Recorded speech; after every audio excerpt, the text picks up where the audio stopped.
in the dying embers of human existence as the asteroid, a behemoth the size of Texas, hurtles relentlessly toward Earth. The world braces for an apocalyptic end. Deep beneath the bunker, a refuge plunges into the bowels of the Earth.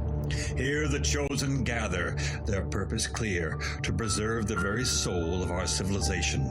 The 35 and 70 millimeter prints that encapsulate the magic, the emotion, and the dreams of generations past. These masterpieces, each frame a testament to the human spirit, are carefully cataloged and cradled in the cavernous confines of the bunker. Perhaps there was room for more. For friends and family yearning for salvation, but sacrifices must be made. The movie nerds stand united, the keepers of a flame, promising a future where the art of storytelling endures, transcending the boundaries of time and space. God help us all.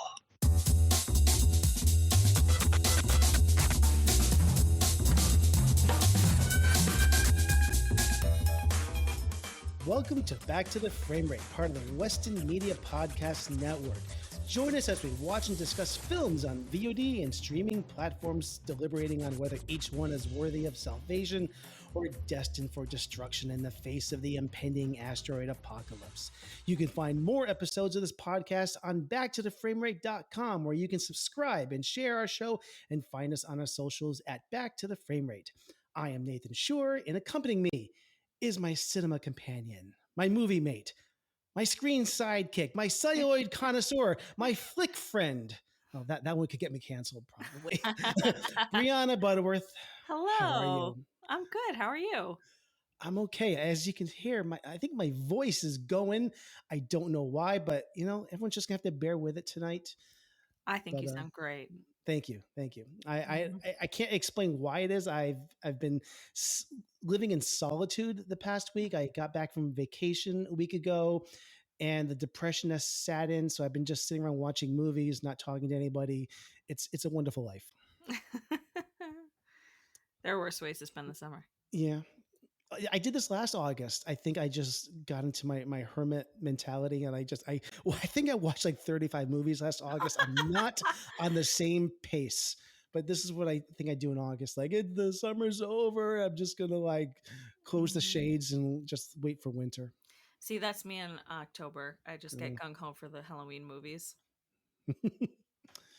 So, well, this week we watched One Crazy Summer, and I think we'll get into this in a moment, but neither one of us has seen this before, I believe, right? No, I hadn't even heard of this, and you showed me a poster, and I thought, surely this is a fake movie. This is a movie that SNL put on.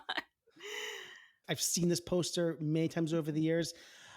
I thought I'd never seen this, and halfway through this movie, I realized that I saw this at some point in my life, and I forgot everything. I blocked it out. There were moments of this that were familiar. It's probably one of those scenarios where it was on HBO or cable growing up, and I probably caught little pieces of it here and there. I probably never saw this movie from start to finish. But yeah, but this is the first time seeing the whole thing from beginning to end, and we're going to get into it, but I have a plot synopsis to share with everyone here, and fascinated to see how the zany movie gets summed up. I know. Well, here, this is just off of IMDb or Wiki. I can't remember, but nothing special here. After graduating from high school, art school hopeful Hoops McCann, what a great name, played by John Cusack, struggles to complete his application to the Rhode Island School of Design. Resigning himself to a summer of boredom, McCann agrees to go along with his best friend, George Calamari, on a family trip to Nantucket, Massachusetts. But after McCann and Calamari meet rocker in distress Cassandra, played by Demi Moore, it suddenly looks like it's going to be one crazy summer. Hey. And I will play the trailer that is floating around online. Now, what's really funny is I could not find what would seem like a normal trailer for this movie. Have you seen this yet? No, are they just sort of fan edits after? Well, Or? the trailer that seems to be the official trailer for this movie is one that is hosted by one Bobcat Goldthwait, Great. which was a pleasant surprise. But here it is. It just needs to be listened to. The movie started! The movie's done! Not really, I just want them to come running in from the lobby thinking that they missed something.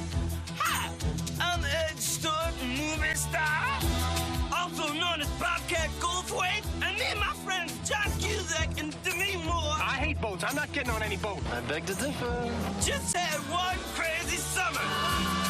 Your dad said you were collecting shells. Shells? 57 millimeter. We did all the normal things people do. Hey, little boy, will you hold on to this for me? Made friends. Sorry. Oh, no. Saw the sights. Please, your enormous is anything but chilly. Killed our own food. Dazzled women. Are you ready for me, Hoops? We were party animals. Everyone loved us. My car. And we loved every minute. Wow. Before we get into this, where do you stand on Bob Goldthwait? Because he's a big part of this movie, and it's a lot to digest. I'm a fan. Okay. I like Bobcat, and so you had shown me the poster in a PF Chang's of this movie, and you were like, "We've got to do this movie on the podcast." Not Panda Express. Not Panda Express. It was PF Chang's, and you showed me this poster on your phone, and I took one look at it and went, "Sure, why not? We're doing Ernest Goes to Camp. I'll do whatever else." So It's kind of how you make all your decisions in life, right? yeah, exactly. So I thought, whatever. And I really didn't look into this movie, so I didn't realize that he was in it. And Bobcat surprised me in this movie, and it was really, I thought, kind of a fun surprise. Yeah, so I'm familiar with his work going back to the Police Academy movies. Yeah.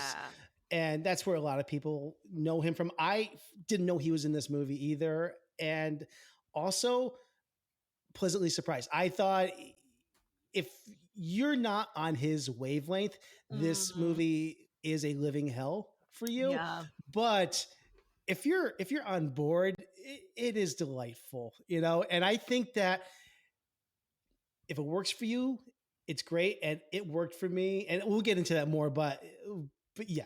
Anyways, I was very, spoilers. I was very on this movie's wavelength. Yeah.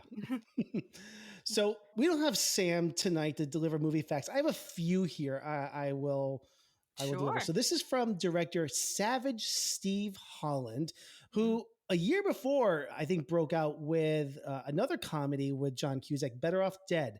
Yep. So I have a confession to make. I haven't seen Better Off Dead either. So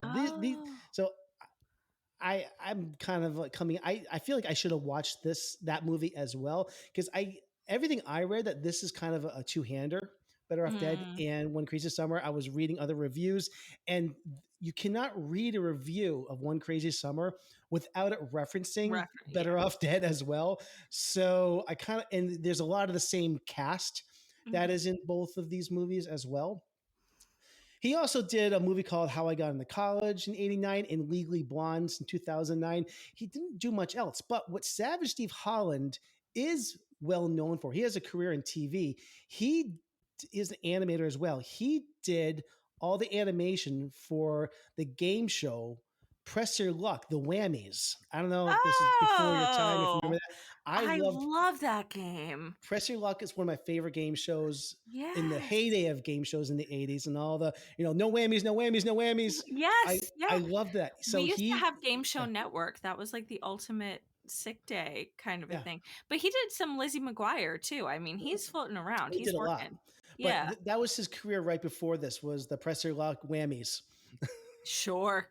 I buy it. Yeah. So there's a lot of animation in this, and he did all the hand-drawn animation for this movie. Awesome. Yeah. Awesome. He's also the screenwriter for this as well. So I thought this movie kind of read like a Christopher Moore novel. Like it was just so kind of zany, like just so surprising in the turns it would take. Yeah. I don't know who that is, but sure. Oh, you'd like. I just want so the main cast. We got John Cusack as Hoops McCann, Demi Moore, who was coming off of a few other films. What was the one where Rob Lowe, I think, was right before this? I'm blanking on it completely. That's not St. Elmo's Fire. What was that? No, there was it About Last Night? I'm trying to remember. Anyways, Curtis Armstrong, Akak Raymond. Now, he also is coming off another franchise that people know him from, Booger from the Revenge of the Nerds movies. So you got two character actors who are coming together for this movie here. Now, funny thing is, I ran into Curtis Armstrong when I was living in LA about 22 years ago. He was heading into one of the fitness centers there, and I was coming out, and we passed cross paths. So I looked at him like, I didn't scream out Booger. That would have been kind of rude. But I looked at him and he looked at me when we were crossing paths, and you cannot mistake him. But, he was in Risky Business for Revenge of the Nerds movies and also in Better Off Dead. Of course, Bobcat Goldthwait, the Police Academy movies. He had quite a career playing this role. The interesting thing about Bob Goldthwait is at the time he was a stand-up comic. Mm-hmm. And this character that he's putting on of this the Police Academy, the character that it's of somebody who's like dealing with like this Tourette's mentally damaged, deranged person, is a persona that he created. Mm-hmm. It's not his real person. It's not who he really is. It's not what he sounds like. Exactly. And he's actually a very, very talented filmmaker and director. And he has a couple movies out that I think are very good. World's Greatest Dad came out, I think, in 2009. Yep, one of the best. He got a great performance out of Robin Williams shortly before he died. And God Bless America is a very disturbed movie, but I liked it a lot from a couple years after that. Mm-hmm. So he's definitely one of the better filmmakers in the industry. So it's interesting that he kind of was able to transform his career into that. And he does a lot of directing and TV as well. But it's so weird because Bob Goldthwait, he's putting on this persona, and then he has to play a role called Egg Stork as this character that he's playing as well. So there's kind of multiple layers on this, although you could argue that Egg Stork is really just the same persona over again. It's pretty close. Yeah. So you got Joel Murray as George Calamari. You've got Tom Villard as Clay Stork.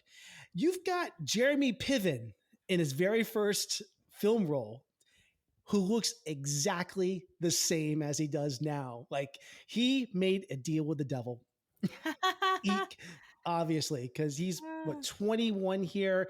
He's, I think, 59 now. He does not look any different. Yes. He's got more hair now than he does back then.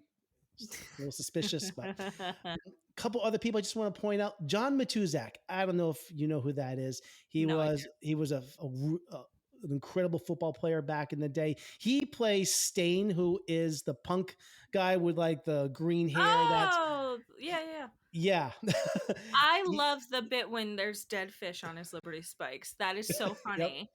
That I was like comedy gold. Yep. And one other person I want to point out here, Bruce Wagner, who plays Uncle Frank. This guy was a well-known American novelist. He's a screenwriter to the movie Maps of the Stars, which was directed by David Cronenberg, a movie that I really love. He's a novelist of Force Majeure, Wild Palms, Dead Stars. He's got this really cynical view of Hollywood and celebrity culture. Really, really great writer. So anybody that wants to check out his work. But he plays Uncle Frank in this movie, which is just odd casting, but it's interesting. And finally, Matt Mulhern plays Teddy Beckerstead. It's just one other piece of casting I just noticed. So anyways, that's what I have for that. The budget for this movie was $9 million. Box office was $13 million. So this really was not a hit of any significance. It came out on August 8th of 1986, and it debuted at number 4 in the box office. Now, I like to do this little game, where I list the top 10 at the time, because it gives us kind of some context of what was going on at the box office. Do you want to have any guess of what was number 1 at the box office on August 8th of 1986? No. Okay. This is probably more Sam's thing, but I will say. So No, I'm just wondering, like, what what even came out in '86? I don't know. you- What was 10? a What was lot. 10? I'll go from 10 to 1. Okay, number 10 Yeah, was Heartburn, which was in its third week of that's not release, a made movie. 2.5 million. It's not a movie. Number 9 was A Fine Mess, which also debuted with 2.6 million. Number 8 was Howard the Duck in its second week of Okay. release with 2.7 million. Number 7 was Nothing in Common in its second week of release with 2.7 million. That was actually a decent movie with Tom Hanks and Jackie Gleason. I've So never heard of it. When did Crocodile Dundee come out? Is that '86? that was before, that was 80. I think that was 86, but it wasn't, didn't, was, I think that was earlier in the year. Earlier in the year. Yep. Number A 6, movie. good comedy, Ruthless People in its seventh week of release was 3.1 million. That's Danny DeVito. Mm-hmm. Number 5, in its 13th week of release, made 3.4 million, was Top Gun. All right, give me a hint for the top 4. All right, top 4. Well, this If you was top think 4. I'd know it. You do know these 4 movies, but you might Okay. not guess these. One Crazy Summer was number 4. Number 3 was the 6th movie in this franchise. What? Friday the 13th, Part 6, Okay, Jason Lives, fine. in its second week of release, 3.5 million. All right, the second movie is number 2 was the second movie in its franchise. Okay. In its 8th week in release, the first movie came out in 1984. The first movie, and there is a series on Netflix which is a spin-off of this movie, of this franchise. Oh, wait. Do I know this? I don't. I was thinking of. The Karate Kid Part 2. Okay. In its 8th week of release, made 3.7 million. And Yeah. number 1 in its 4th week of release, there is a movie that just came out in the theater, which is I think the 8th movie in this movie's franchise. What genre? Who Science fiction horror. Science fiction horror? Little Shop of Horrors? No, Damn. space science fiction horror. Short Circuit? Oh my God, Aliens! Aliens in its fourth week of release. So that is the That's top so 10 of August 8th, 1986. Okay, my voice needs a rest. That was brutal. Anyway, so that's kind of a little bit of what was going on. One other thing I wanted to mention before I just said I was going to take a break here. I was really delighted to notice that I knew nothing about this movie. This whole movie was filmed entirely in Massachusetts. You can tell. Yeah. You know, Cape Cod, Nantucket, Hyannis, Woods Hole. Like, I was so delighted. I had no idea. For our listeners, I'm a South Shore, Massachusetts resident, so it was just good fun to see all this play out. I was on Nantucket just a few weeks ago, so it And you looks went a around little like, different now. and you like saw all the One Crazy Summer locations. You know, I like, took actually- selfies. I did actually wore a Godzilla costume the whole time. It was really hard to miss me. Excellent, excellent. Yeah. Did you notice the cinematographer of this film also did the Muppet movie? Isidore Mankoff. Yes, Muppet movie. He did. No, again, I'm not trying to make Sam feel bad, but he also shot Ewoks: The Battle of Endor. Sam, if you're listening, you would appreciate that. Not the best Star Wars film out there, but yeah, the Muppets. Yeah, the Muppet movie he did, and Better Off Dead as well. Not much else. I was also looking. The composer Corey Lirios, lots of TV credits. He did the composer did the theme songs for networks like CBS, Oh, cool. TNT, and Stars. So yeah, that's his main bread and butter. That's awesome. Lots of little facts I got. So all right, I guess we should get into what we think of this dive in. film. Am I going first still? You know, even I after that whole. I can go. Okay, you go first. I need to rest my voice. Yeah, like I said, I was really I kind of had low expectations. This just hasn't been my genre, but I thought, I'll follow the assignment and turn my brain off and watch the movie, and it was so fun, and it was like was gonna say it's a little more smart than I expected, but it was clever in some really fun ways. It took interesting turns. I think everybody in the ensemble like showed up for this movie. Whatever Savage was doing, I think he really got good performances out of people. He got them to understand the assignment and really go for it. And as silly as a lot of this movie was, I didn't feel like any of the performers were self-conscious about it. They were just leaning in, and that made it, I think, even better. The regatta was insanely fun to watch. I was having like the time of my life. Tom and I were laughing out loud to a lot of this movie. That was a big part of it. I love the scene where Godzilla tramples over the the model town with his mouth on fire. I mean, there's just a lot of really like memorable standout scenes. The naming conventions are a treat. I really don't have anything super negative to say about this movie. I think, it's just silly. It's just like really wholesome, silly fun. The romance, they have exactly negative chemistry. Like they have Yeah. negative chemistry. But like so it's less about like a movie for the guy gets a girl and more about the guy trying to impress the girl, and in that way I think it sort of saves itself.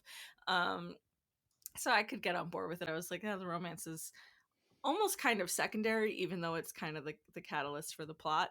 Um, yeah, all around, I just thought it was fun. I guess you could make the argument that some of the ensembles pretty superfluous and they get a little samey, but that also just feels very indicative of the 80s to me. That was a lot of 80s teen movies, so I don't take too much umbrage with it. It was fun.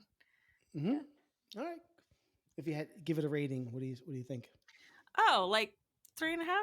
3.5. All right. Yeah. It's pretty solid. Yeah, I thought it was a solid movie. All right. Are you gonna tear it to shreds? Not completely.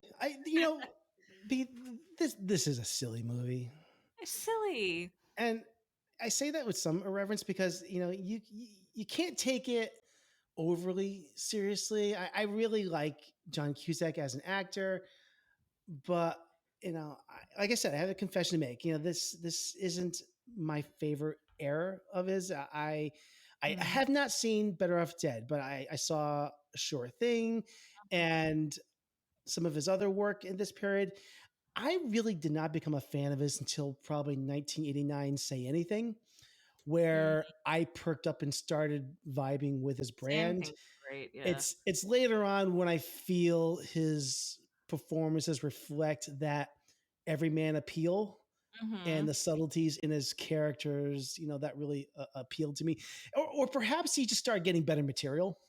Anyways, One Crazy Summer's strength, I still think, lies in its setup and payoff style of comedy. Mhm. There were several set pieces in this film that I really thought were absolutely brilliant. One of them involves, an elaborate setup. Well, you already mentioned the setup with act. No, who is it? It's Egg Stork. The the oh my god, the Bobcat character stuck in a Godzilla suit. So And funny. another is where there's a character, Calamari, who gets stuck under a beach chair. Now, Yeah. none of Oh, this humor is remotely sophisticated, but I no. but I couldn't help but appreciate how intelligently the seeds for these jokes were planted early on in the scenes Mhm. and paid off later on. One of my favorite TV shows of all time is Arrested Development, which Mm. is probably the alpha and the omega when it comes to planting the seeds in a joke early in the show or in the scene and then paid off later on. This film isn't nearly as smart as the worst episode of that show, but it's trying to work on that level at times, I feel like. Yeah. The the plot of this movie, it's absolute nonsense. Yeah. I can't even, I don't know, but it's so absurd, so ridiculous. There's no point in me sitting here poking holes in it because clearly the filmmakers didn't give a rat's ass about any of it making sense. But because the plot, I'll say it was crew expendable, that did leave us with some fun characters still. The Stork brothers, man, Hilarious. you either will find them hilarious or probably find their bit very tiresome after a short period of time. The we got Clay played by Tom Villard and Bobcat Goldthwait. Now, I said before, I was really, really impressed with Bob Goldthwait. You're either on his wavelength or you're not. It works for me. I think he's got actually some of the funniest dialogue in this movie because he's definitely you could look at it and say he's just this out of control wacky character, but some of the funniest moments are what I think is probably him improving a lot of his dialogue, because there's a time where like he's carrying things around. Is there anything else you want us to carry? Do you have a car or something like that? Which I think is probably him just like riffing, because he's stand-up comic, which had me bawling because it's really probably just him improving a lot of his lines, which I thought was really, really good. What else? I really just enjoyed the screen time with the Storks a lot. Yeah, but none of the other the script I'd say was really the strength of this movie. And finally, I just want to say one other thing. I loved the villain in this. I think it's Daddy Beckerstead. Yes. Hollywood doesn't give us many mustache twirling villains anymore. This guy rocks. He does. And he's bad because he loves to toss live lobsters into a boiling pot of water and listen to them scream with a stethoscope. So funny. I thought he was great. And I think we got to talk about George Calamari too. I mean, like, what a funny who just like he arrives on Nantucket and is just like, oh yeah, I'm in my element now. Like he's just so funny. I think you're right. The payoff for all these bits, but I also think we don't get a lot of like bit based comedy movies anymore. It was really nice to see this loose structure where there was no adherence to like we have to stay with this one style or we have to only make the build up bigger for fewer jokes. Like you could have a beach bit, you could have a boat bit, you could have a Godzilla bit, you could have a lobster boil. Like it just was fun and absurdist, and it just felt like chapters, and I really appreciated just how sort of loose this film was. Yeah. So I had a good time with this. It's fun. It's a stupid movie, but I found myself laughing, enough in this. It's a mild of like recommendations of movies from this era. I debated between like a 2.5 and a 3. I'm going to give it a 3 out of 5 just because I remember I had a good enough time an enjoyable enough time in this movie where it just ekes into that range. But yeah, it's fine. It's fine. There's better 80s comedies, but this was better than I thought it was going to be. Absolutely. I went into this thinking that we picked a bad movie. I picked a bad movie on purpose. And I was surprised that this actually has some good elements to it. So yeah. I would totally rewatch this. Like I just thought, and it just felt very wholesome. This movie is just whole milk. I want to get back to the setup and payoffs, because I like I said, I think that's the strength of these movies. That Godzilla bit is, for me, is the crescendo of all of this, because where so many movies would, I think, take a more lowbrow route to this. I love that. I love that. So first of all, Eggs was it Stork, right? He gets stuck in the Godzilla costume, and then like several things happen. He tries eating cookies, and that fails, and that kind of like sets up a little thing else where he can't really get things in his mouth.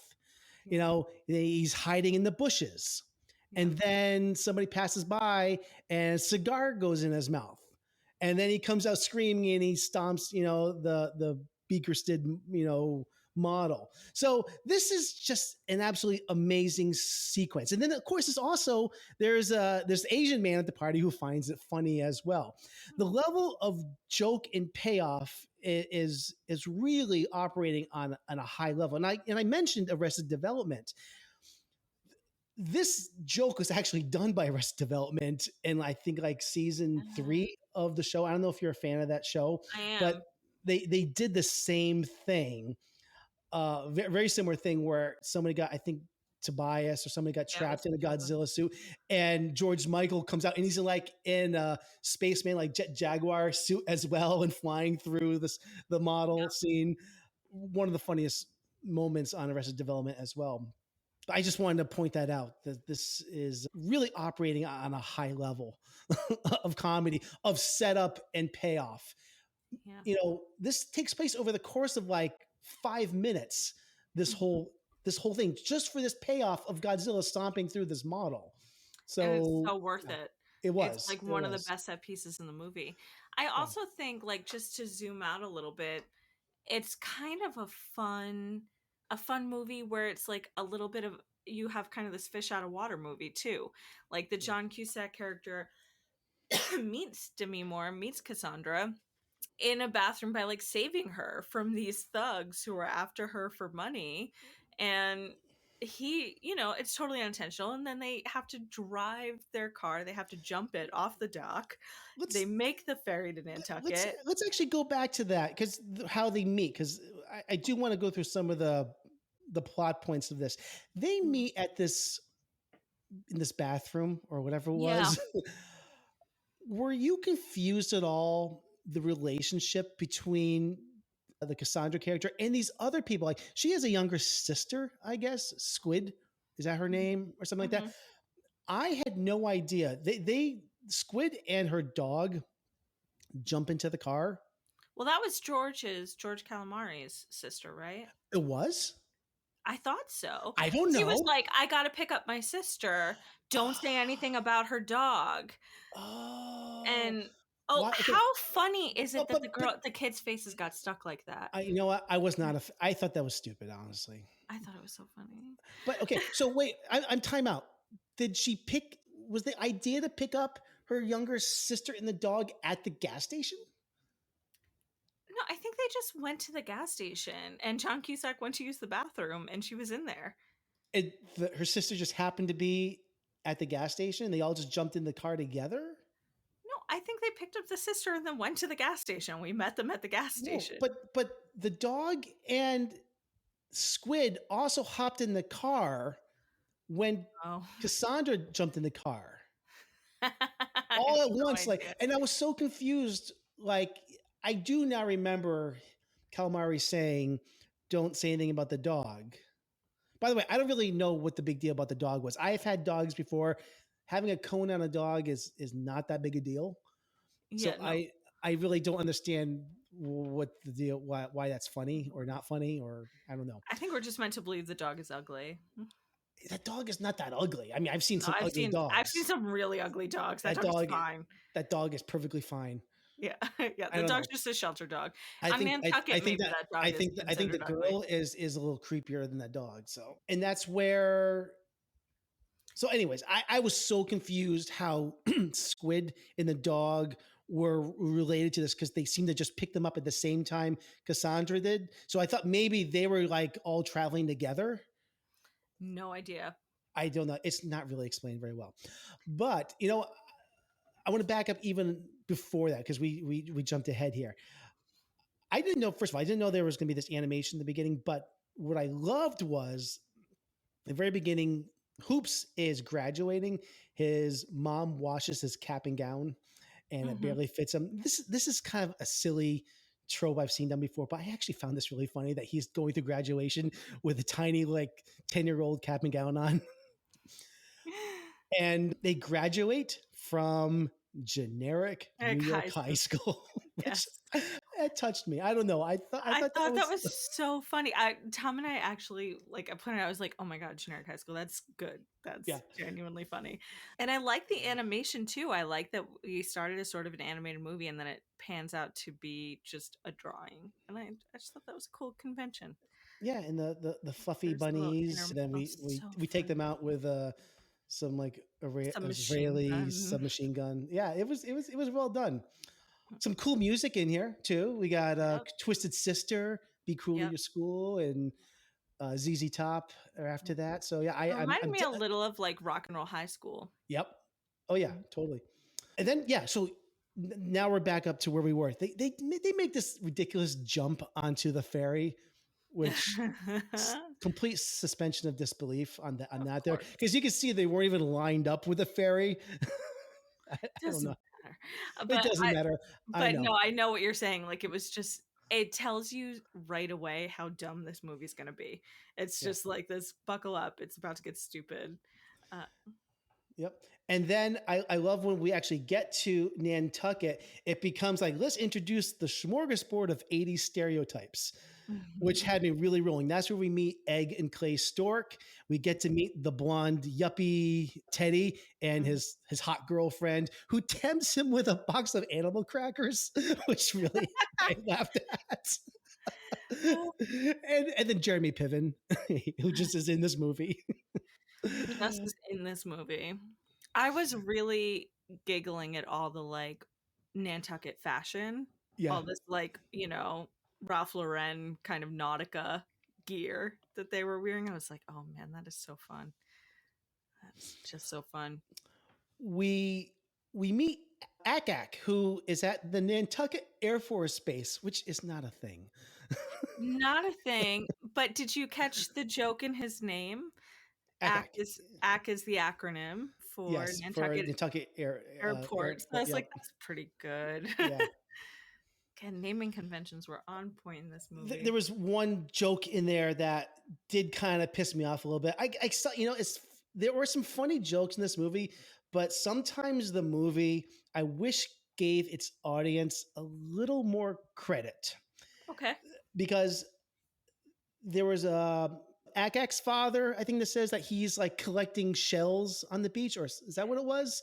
I'm like, Yeah. It would have been funny if we go there and we just see him like running around between the explosions. It's not that hard for, I think, an audience to realize, oh, shells, Yeah. but then he says, oh spell yeah, it out.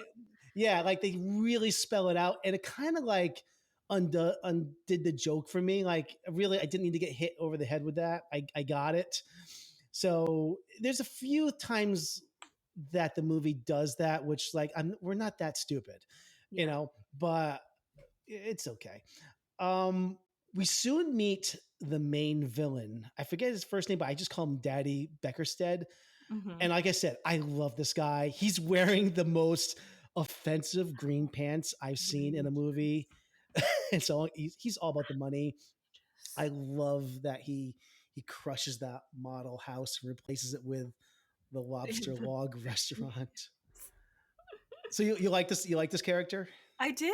I thought he was hilarious. Like you said, total mustache twirling, and just kind of fun in retrospect to look at this in the context of Nantucket, which, if you don't live in southern New England, is an island where it's no longer even the millionaire's playground, it's the billionaire's playground. And it's been so taken over by these folks who don't live there year round, who have a ton of money, and it's kind of always been a moneyed place, but it's really gotten, someone like Hoops might not be going there to spend a week or whatever now. So it's just interesting.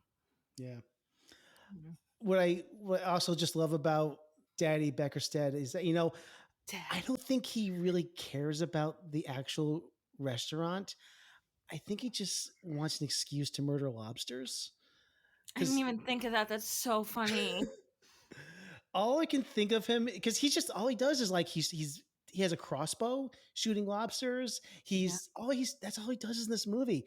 All I can do is think of him like dressed up like this might be really offensive to certain groups, but I can do this, I guess, because I'm in the club. I think of him dressed up as like Ray Fiennes and like Schindler's List, just running an internment camp for the purpose of just torturing lobsters. He's just like has it all out on lobsters. Yeah. And it's so funny how why?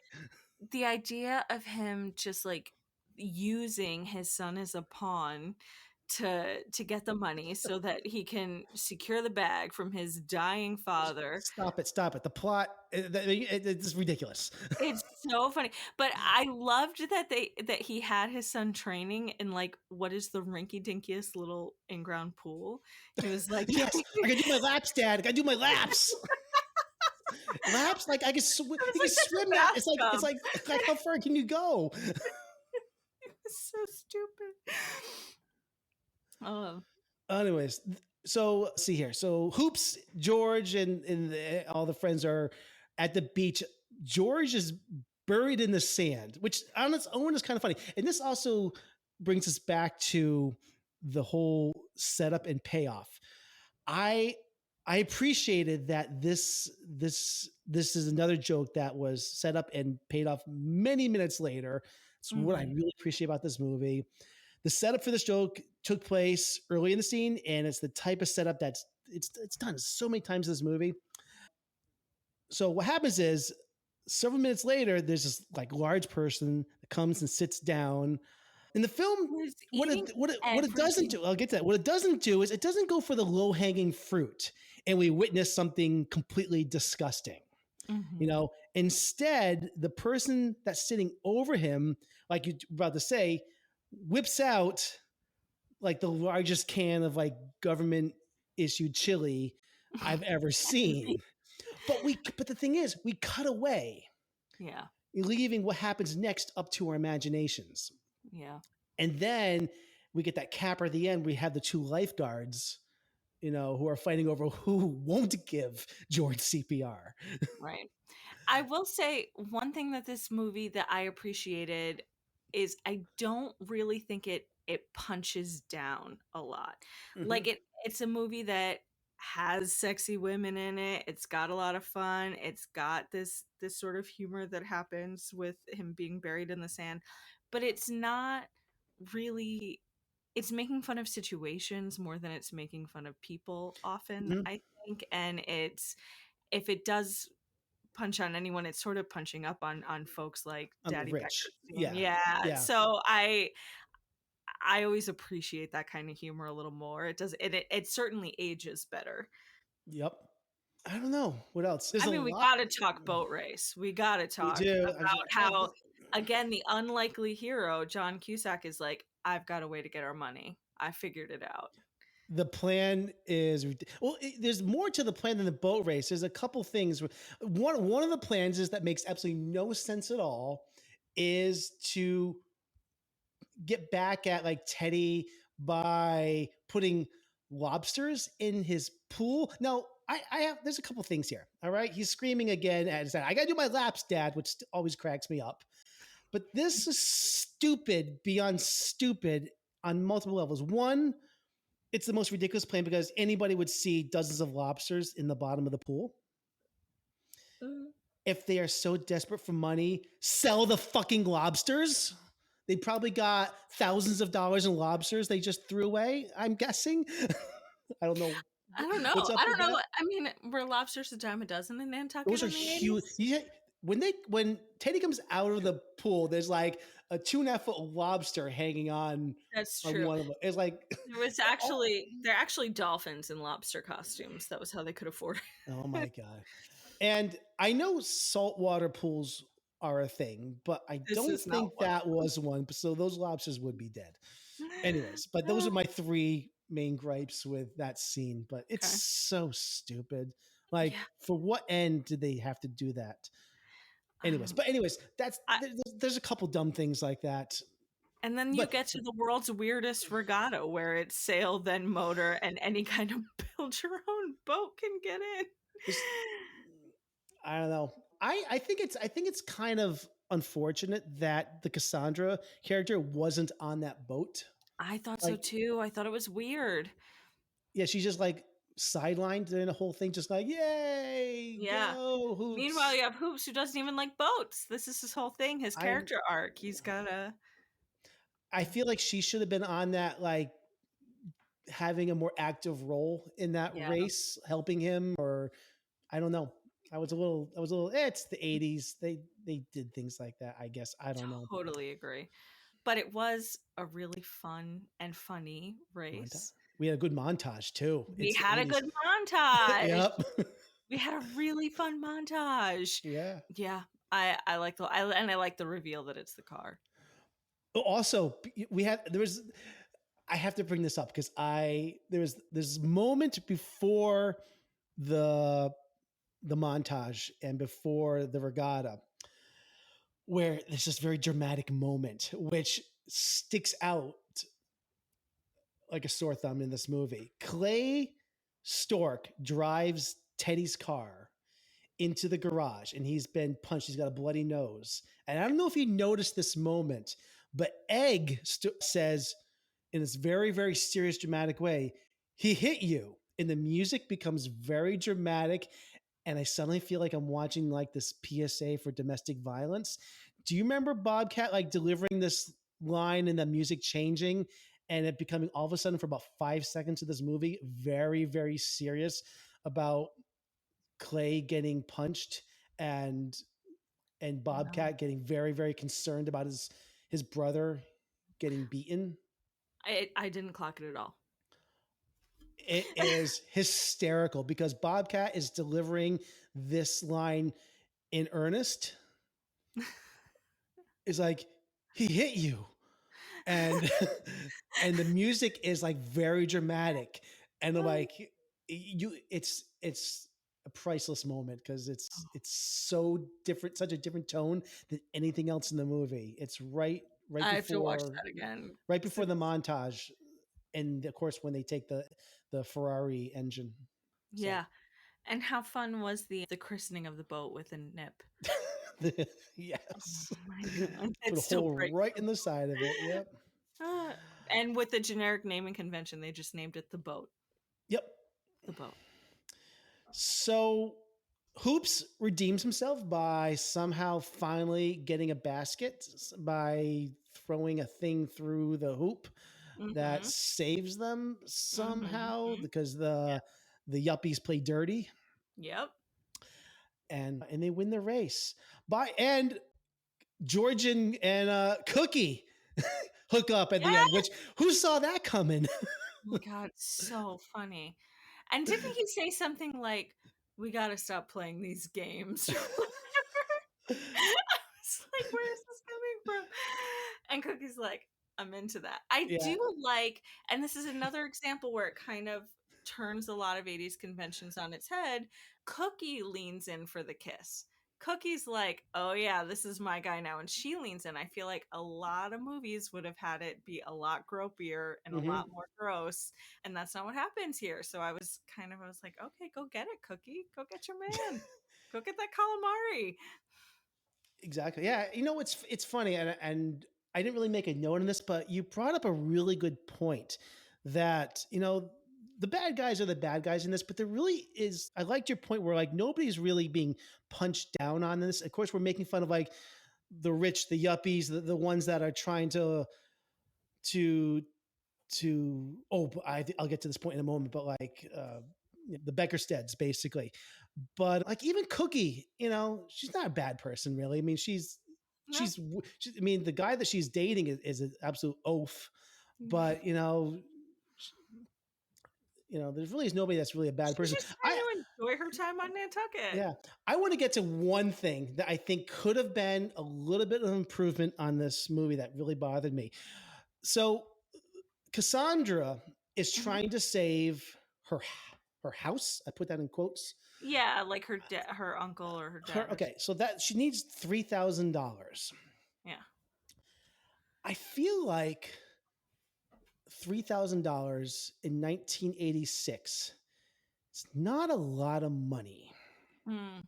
And there's a lot of shenanigans that they go through to try to raise this money. First of all, you know, Demi Moore is a good-looking person. This is Nantucket. Are you thinking sugar daddy? She has so many options. Yeah.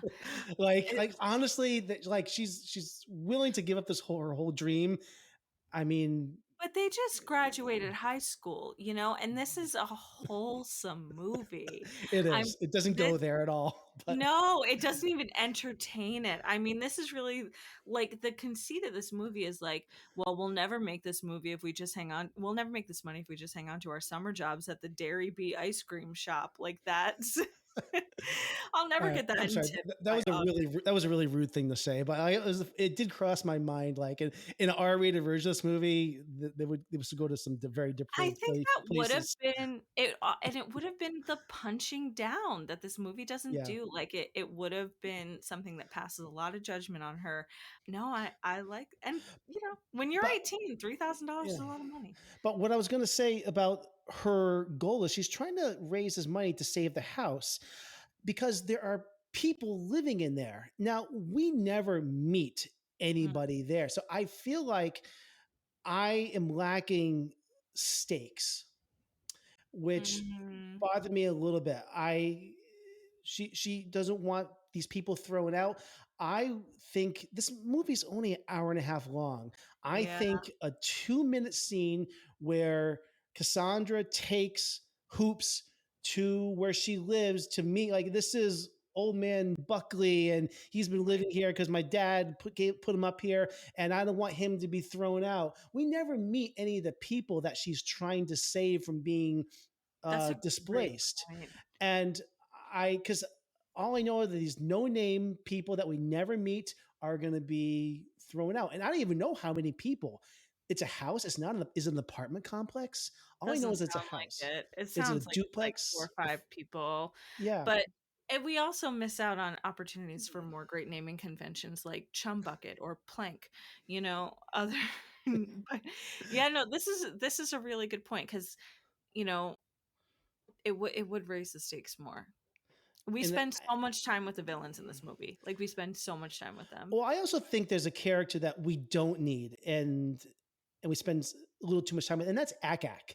You I know, agree. Yeah. like absolutely unneeded. We have calamari, we've got Hoops, we've got the He's a little Stork redundant. brothers. There's I feel like Akak was really only needed so we could have like a fifth person on that boat at the end. Mhm. You know, Which could have been to me. it absolutely could have been. So yeah, no, I think he's a little redundant. Yeah, Yeah. I'm with you. So I'm with you. those are really all my thoughts. We didn't talk about when the girls go boating and they're like, can you that scene where is it calamari who's buried in the sand? Mhm. And the whole reason he gets left behind is because, oh, can you help us get our boat in the water? Oh Can you yeah. help us carry our boat, the world's smallest little sailboat? Yeah. Girl just sitting on it. I was like, this is so funny. Oh, Yeah, it was. I had a good time. I had a good time. I'm yeah, glad. I'm glad I finally got to see this. me too. Me too. All right. Should we? Yeah, I'll Yeah. take a little break. So, all right. Thank you, everyone, for joining our transmission. We truly appreciate you. Contrary to popular belief, we do like people. And don't let the theme of our show lead you on to believe that you're not welcome to share your thoughts and opinions on the films we're discussing. If you have seen One Crazy Summer and would like to share your thoughts about it, please drop us an email at backtotoframerate at gmail.com. We may even read it on the podcast. You can also share your thoughts and opinions on our show and the films we discuss on our socials at Back to the Frame Rate. One other thing, if you are enjoying the show, we would be extremely grateful if you took a minute and left a kind review on Apple Podcasts or Spotify. We thank you all in advance. Okay, so should we do our movie pairing now, or do you want to do our decision? Let's do the pairing. Sir, What? are either one of these any good? I don't watch movies. Well, have you heard anything about either one of them? I find it's best to stay out of other people's affairs. You mean you haven't heard anybody say anything about either one of these? Nope.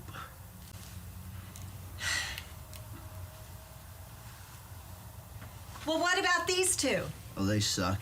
So I was thinking for this movie, we've been doing some 80s summer comedies, so I didn't want to be sort of on that theme, but I really wanted to go for boat movie and kooky romance. So I am going with Overboard with Kurt Russell and Goldie Hawn, which is just another mostly wholesome, fun movie. I haven't seen it in a long time, but I have fond memories of it. Mhm. And, if you're like me and you watch this movie and you thought the romance was a little lackluster, Goldie Hawn and Kurt Russell totally pick it up in Overboard. I think it's a great time. It's Gary Marshall. I like Gary Marshall. I think I like The Princess Diaries. I like Pretty Woman. I think those are just fun movies. And again, you get to spend all your time on a boat with a super, super cheesy movie, and you have some of those class conversations and class-based comedy going on. So I think you'd like it. Showtime, VOD. I admit I have forgotten numerous things, but I truly, from the depths of my soul, do not remember you. Now, don't you think there'd be some spark of recognition? We don't know. Maybe you'll spark to this.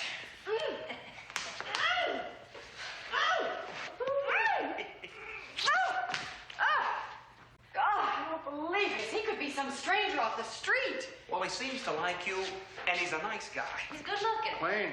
Thank you. What's my full name? Oh, come on. What is it? Mrs. Annie Prophet. What's my maiden name? Annie Goolahee.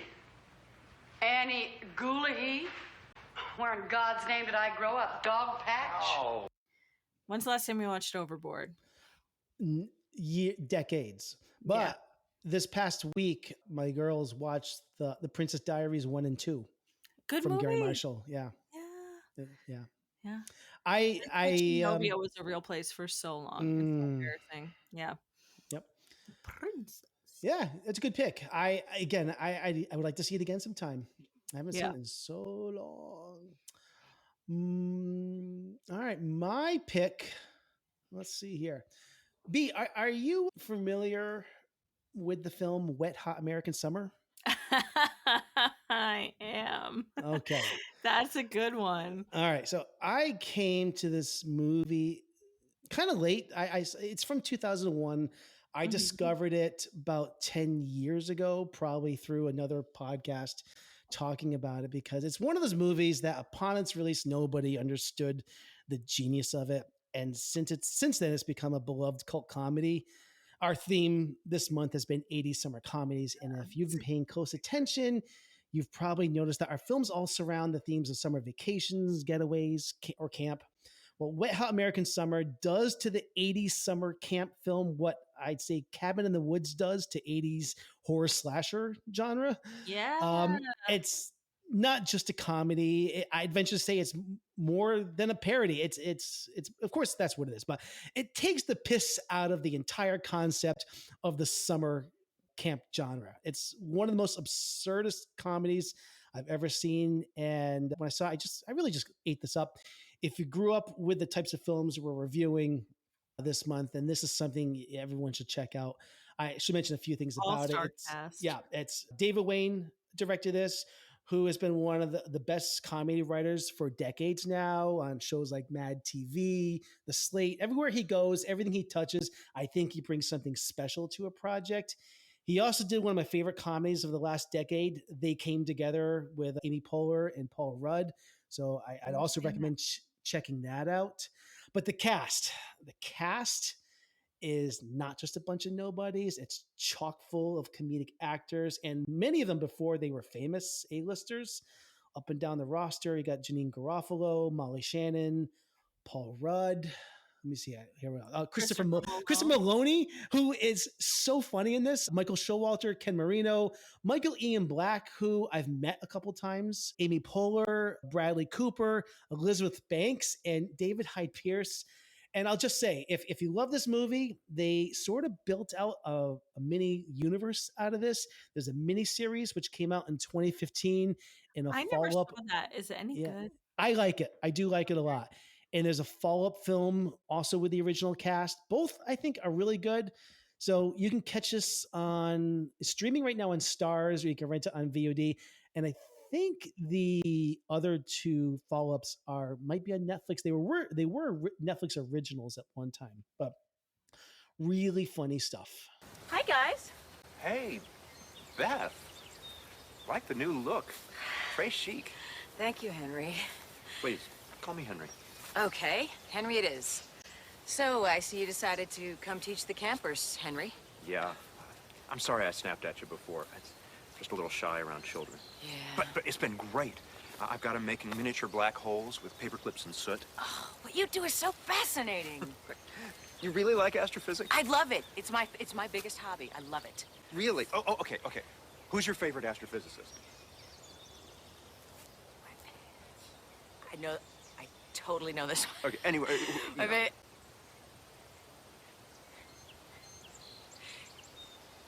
What time is it? That's a great choice. But you can't watch these and go back to 80s movies. It's like I said, it's what Cabin in the Woods does. It destroys the genre. Because it's so good. It's so funny. But yeah.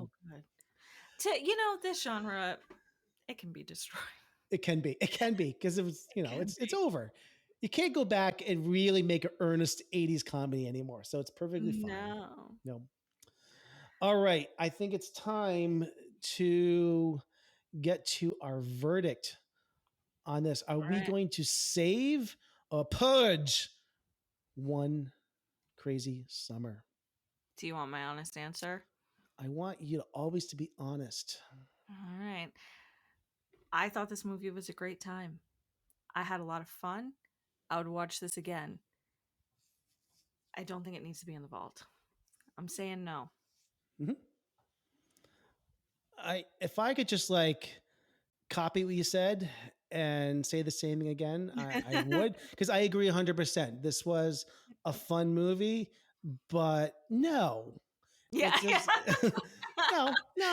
Yeah. I mean, the sad thing is, I could see myself watching this again, maybe but is that justified reason to put it in the vault? But I don't think this is a good movie, though. Yeah. and I want to say that there are other movies in this genre that are better, and I do want to be somewhat cutthroat about this. And this is a dumb movie. This is a stupid movie, but I did giggle a couple times. But that's not a good enough reason to put this on a pedestal and celebrate it as one of the greatest. Generations don't need to watch this movie. There's a reason why this movie's been forgotten. Yeah. Yeah. So fair. I say no. So I'm purging it. And as much as all the love we've gushed over this, we're like, nah. Stick it out. No win.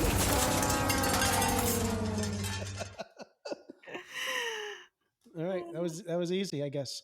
All right. So there you go. Yeah. No heartbreak. No.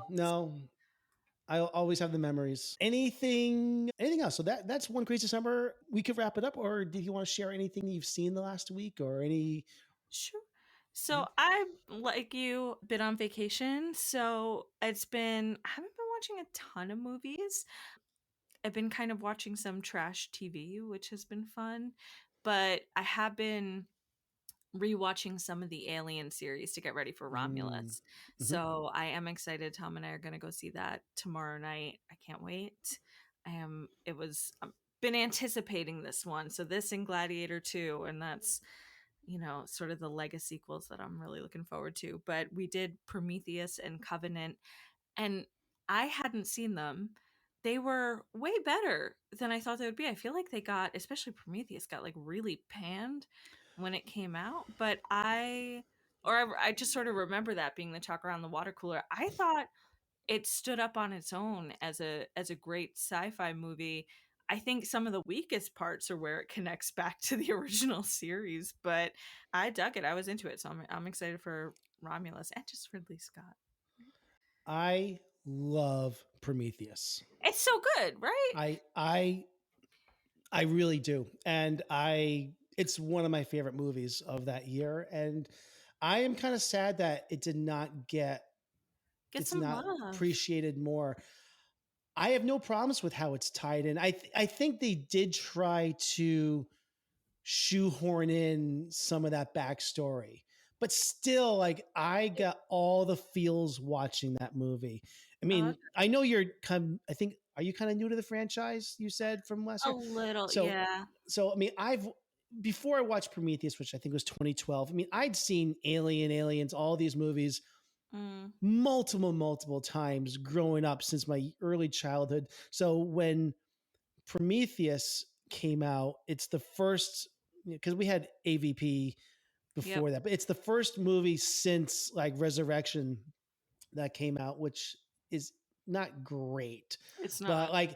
but I was like like give me the popcorn. Like I was just so into it. I've seen Prometheus probably 5 times. It's I beautiful. saw it in the to look theater, at. and I've seen it probably another 4 times at home because I just dig everything about that movie. Alien Covenant, I liked. I've only seen it one time, and I probably need to see it again. I think it's way too complicated, the plot, if I remember. Possibly. I don't know if I loved what they did with the Fassbender character, David, but I need to see it again. I liked what they did with Fassbender. I really liked Prometheus. I thought Prometheus love was better Prometheus. than I thought Prometheus was, some parts shoehorned in, but otherwise I think it's a great sci-fi movie. It's Yeah. beautiful to look at. I love the whole like android. That's a character type I love, but Covenant, I think it's like a little too actiony, too fast. Like I Maybe. love the slow burn that is Alien, Yeah. Is it possible I haven't gone back to Covenant because I can't remember how it ends, but I feel maybe I haven't returned back because I feel kind of betrayed, like it was supposed to be a trilogy that will never happen. Oh, maybe. I don't know. Anyways, I do you can want see me to that. share my thoughts on Romulus, or do you want me to save that? Oh no, tell me. I'll tell you, spoiler free. I watched Alien Romulus just a couple days ago, and I personally think it leans into the horror elements of the franchise. Great. We're back in Alien in that haunted house version of it, which I enjoyed being in. It's obvious it took notes from the last couple Ridley Scott films, Prometheus and Alien Covenant, which I feel much more plot driven and science fiction based. Yes. Prometheus did pretty well at the box office, but the latter didn't do as well. But this film, I think, is a direct response to that. It stars Kaylee Spaney, who was in Civil War earlier this year. She's really good in this. Also, David Johnson is in this, who was really good. So the two things I will say, if anybody listening to this was unsure about this because the trailers, I can sympathize. The trailers are trash for this film. They show a lot, or they seem like they show a lot. I think the trailers just it's all about like the face huggers. And I think this movie is much more than that. Oh. This is why I more and more am avoiding trailers because I don't like way movies are marketed right now. The movie's better than what the trailers are implying. And so also, I will try not to spoil this. I don't think this is really giving anything away. You may have heard this, but they do bring back a character from one of the older movies. Cool. Which I'm very conflicted on. The original actor is no longer with us, and I don't think it's done very well, and I don't think it's needed. I'd like to hear from listeners what they think of this cameo. A good friend of mine from the film community used a phrase that has stuck with me. It's cinematic grave robbing. The use of this character was given permission by their estate, but again, at what cost to the integrity of these movies? I don't think it's needed. So this is of course is a bigger conversation. And overall, Alien Romulus, I think, is a solid entry in this, and I do hope they continue down this new path in this franchise. So I did like it. Awesome. Yeah. I'm pumped for it. Yeah.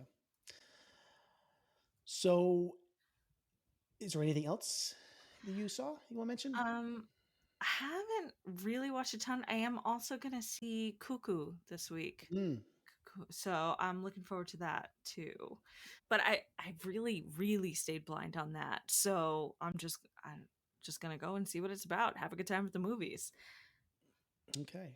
I will mention one thing or maybe two other things I saw. So as you know, I went on my first cruise recently, 7-day cruise in the Caribbean. Ooh. And when I got home, you know what thought entered my head? Well, as you know, a few weeks ago, we reviewed Twister from Jan de Bont, and I just got back from a cruise. Speed 2 cruise control takes place on a Caribbean cruise line. Let's watch Speed 2. What could go wrong? Have you seen this? Oh yeah, but like once years ago. Well, let me tell you, everyone, a lot can go wrong. I have never had the pleasure or displeasure of seeing this movie, and yes, I'm using air quotes around movie. Ooh. Like I often do, I like to head into films that have a negative reputation with the plan that I'm going to discover the genius of these movies.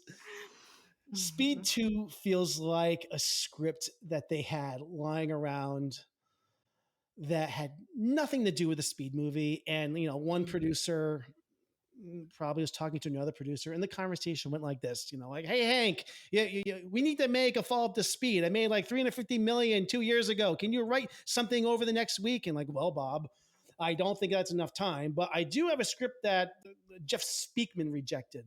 I could probably rework it over lunch, and we could start shooting by tonight." You know, it's obvious that nobody wanted to make this movie except William Dafoe, who was having a blast in this movie. He's in his own film, and he's having a good time. That's all I can really say. So what's really ironic is this movie ends with that famous boat crash in St. Martin, Yep. which Where is you where were. I just was. And I kind of wish that I saw Speed 2 before I was in St. Martin, because they actually shot it there. And I Did they? didn't, yeah, that boat crash actually takes place there. And I would have loved to have checked out where that took place. Apparently, they say that part of the boat is still there. I didn't know that. Anyways, so that was my experience watching Speed 2. I don't want to give Speed 2 Cruise Control any more time in this podcast. Well, not even to talk about Willem Dafoe's hair. Oh, whew, it's beautiful. I, Lush. I was going for that look for a couple months, but couldn't get it out. I get this high fro thing going on. Oh, We need to get you a bleach bottle. yeah, ridiculous movie. Anyways, sounds like you have nothing else. So I'll just mention one last thing, and Mm. then we can end it tonight. I rewatched for the first time in probably 20 years The Last Samurai. Whoa, how was it? This was incredible. This Edward Zwick. Mm-hmm. This is the Edward Zwick film starring Tom Cruise from 2003. I think the only other time I saw this was on DVD, what was probably on a 27-inch TV back then with like awful sound. And at the time, it probably just came and left my consciousness. So a couple months ago, I found the Blu-ray in, I think, a dollar bin and picked it up. Nice. This film is incredible. Easily a top 5 performance from Tom Cruise. Yeah. He plays a U.S. cavalry officer shortly after the Civil War. In the film, he's hired by Japanese government to train their newly formed imperial army, and they're there to suppress the samurai rebellion, which is led by Katsumoto, played by Ken Watanabe, who, after Amazing. revisiting this film, was robbed of Best Supporting Actor. Yeah. And they gave it to Tim Robbins for Mystic River, which was a good film too. Not as good as Last Samurai. The music score are done by Hans Zimmer, and seriously, probably Sweeping, gorgeous. it's incredible. And I don't think I really got to appreciate the score the first time I saw this. Again, probably saw on my terrible speakers on my old TV. This film's music is memorable, beautiful. It's definitely one of Zimmer's best. Yeah. And wasn't even nominated for Academy Award, which is weird. Anyways, not going to spoil any more of this movie if anyone hasn't seen this recently, because I feel like this movie isn't talked about that much. And it's definitely one of the best historical epics I can think of recent years. It's, 20 years. I was just going to say, I put this into I sort of filed this movie away as like one of those early 2000s epics. And that came out like, I think Crouching Tiger, Hidden Dragon, just these like big sweeping movies that were colorful and beautiful and costumed and, long and great. And yeah, I mean, it's just a great movie, but people, they are sort of like in the annals of history a little bit. Yeah, I'm really happy I got to see this. Tom Cruise, the dude can act. He is so good in this. And it's just nice seeing him doing something besides Ethan Hunt or an action movie. There's action in this, but he is working really hard in this. It's an amazing performance. It's subtle, it's moving. This is a great movie, and it's largely forgotten. I feel like I don't hear many people talking about this movie. And I'm telling you, Ken Watanabe is his equal in this as far as what he's bringing to the table for a performance. And the guy he's been in things, but he needs to be everywhere. And he's like now, and he's sidelined in like, the Monsterverse movies and things like that. And this is an incredible performance. So, anyways, I'm with you. Yeah. All right. I've seen so much more, and I'll probably save it for our summer wrap up. Yeah. There's a lot, but that's some of my highlights from this past week. Awesome. Yeah. I love it. All right. So next week we will be back with, so the film we're doing next week, we've ended our 80s summer comedies, and in 2 weeks we're coming back with our new retrospective series. So we have a little gap in our retrospective blocks. So if anyone remembers, back in March, which seems like an eternity ago, during the Oscars, we had a little game where to see who would win, and the winner of that would get to pick a movie for us to watch on the podcast. We're finally getting around to that. The movie that, and I won that, I'll say, because I like to mention that all the time. Yeah. And the movie that I picked was The Fisher King from Terry Gilliam. And it seems like it's always been on our schedule to get to, but we keep having to put it off. We're finally going to get to it. So everyone's been emailing and calling me like, when are you reviewing Fisher King? Like, emails every single day, back to frame rate. When are you doing it? Well, next week we were going to be reviewing that, and we may have a special guest. Awesome. So that's cool. I'm looking forward to this. This is one of my favorite movies of all time. It's going to be good. Yeah. It's going to be good. I haven't seen this in a long time. And I think when I saw it, I watched it on like a portable DVD player camping or something. Like just how it was intended to be. That's right. Yeah. All right. How Gilliam wanted. Awesome. Okay. Well, we'll see you all next week. We'll see you next week. And I have to do my wrap up here. I'm out of practice. It's been like almost a month. Got vacation brain. Yeah, I know. I do. That is our show this week. Back to the Frame Rate is part of the Weston Media Podcast Network. We also wish to thank Brian Ellsworth for our show opening. On behalf of all of us, we bid you farewell from our fallout shelter. Your presence in our underground sanctuary is truly appreciated. We are truly sorry you cannot join us, but we want to express our gratitude for your company. If you're finding solace in our discussions, we kindly ask that you please subscribe and leave a rating and review on Apple Podcasts, Spotify, or whichever portal connects you to our broadcasts. There you can find more episodes of this podcast, and also on our website, backtotheframerate.com, and also on our socials, such as Facebook, Instagram, Threads. Where else are we? Other places. TikTok. We're on TikTok. Hey, you know what? Our TikTok reviews. I put our individual reviews on TikTok now. They get a lot of views, between like 700 to 800 per video. See? That's where you can find us. We're in the TikToks. Go there. Your support is the beacon of light that brightens our confined space. Until we emerge from the fallout, stay with us, keep hope alive, and keep those reviews coming. This is the end of our transmission. Back to the Frame Rate. Signing off.